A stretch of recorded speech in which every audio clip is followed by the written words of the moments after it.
राम रसोइया बैठी है भाभी सोहागिनी।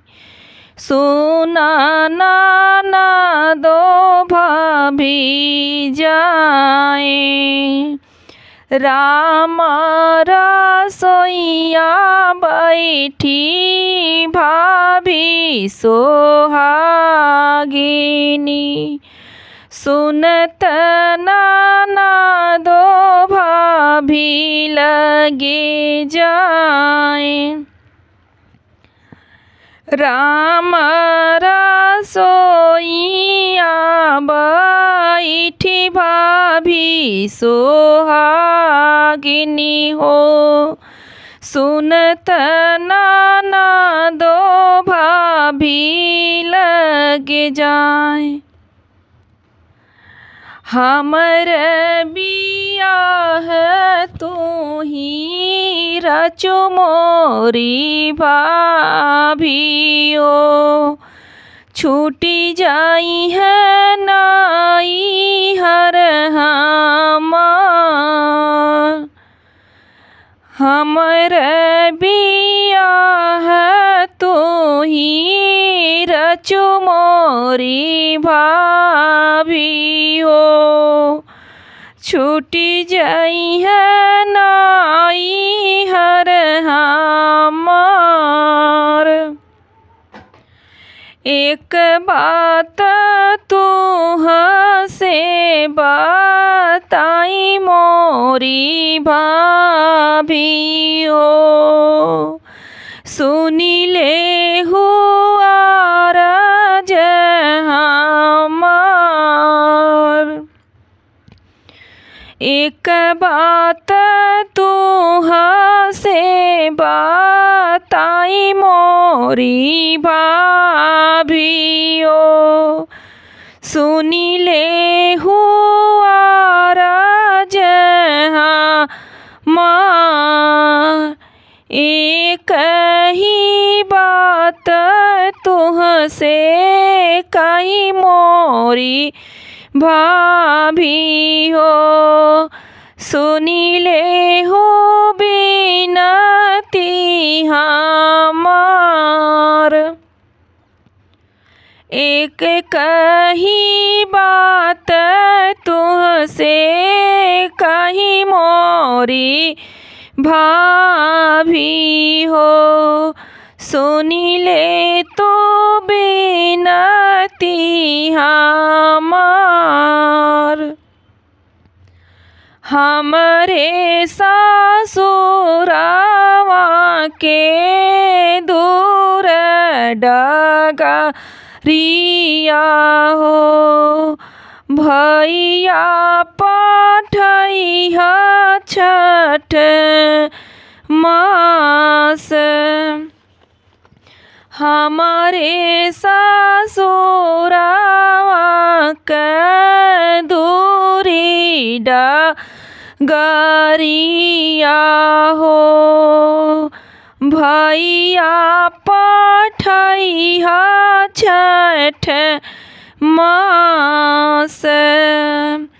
इतना बचन सोनी भाभी सोहागिनी।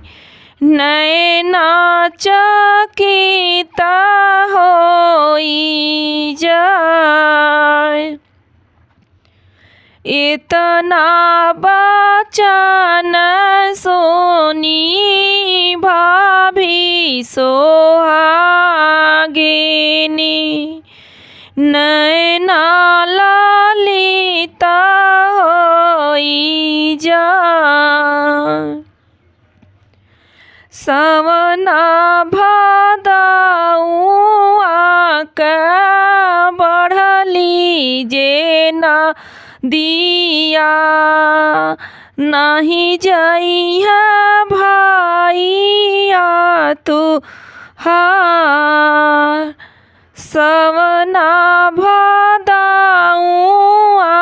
के बढ़ली जे ना दिया हो नाही जाइया भाइया तू हार।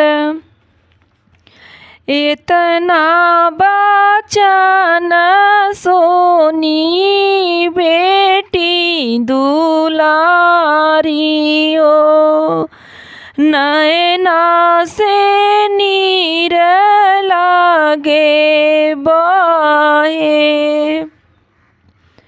इतना बचन सोनी बेटी दुलारी हो नयना ढूरे लागे आंसू।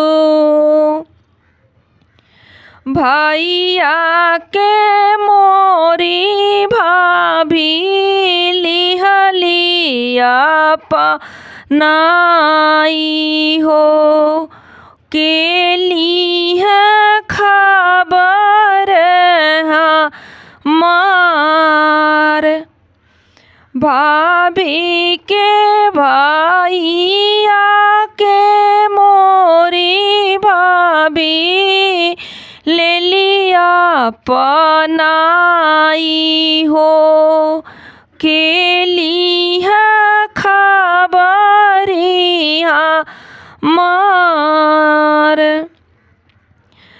भैया के मोरी भाभी ले लिया पनाई हो के लिए हालिया हमार। रोवत बेटी का मैया लगी समझावे कहाँ राजे जाई है बेटी बरिया जे जाई है हो बभना ले आई है खबर तुहार। रोवाता बेटी का मैया लगी समझावे हो कहाँ राजे जाई है बेटी बरिया जे जाई है बभना ले आई है बेटी खबर तुहार। बभना जे लई है बेटी खबरी तुहारी।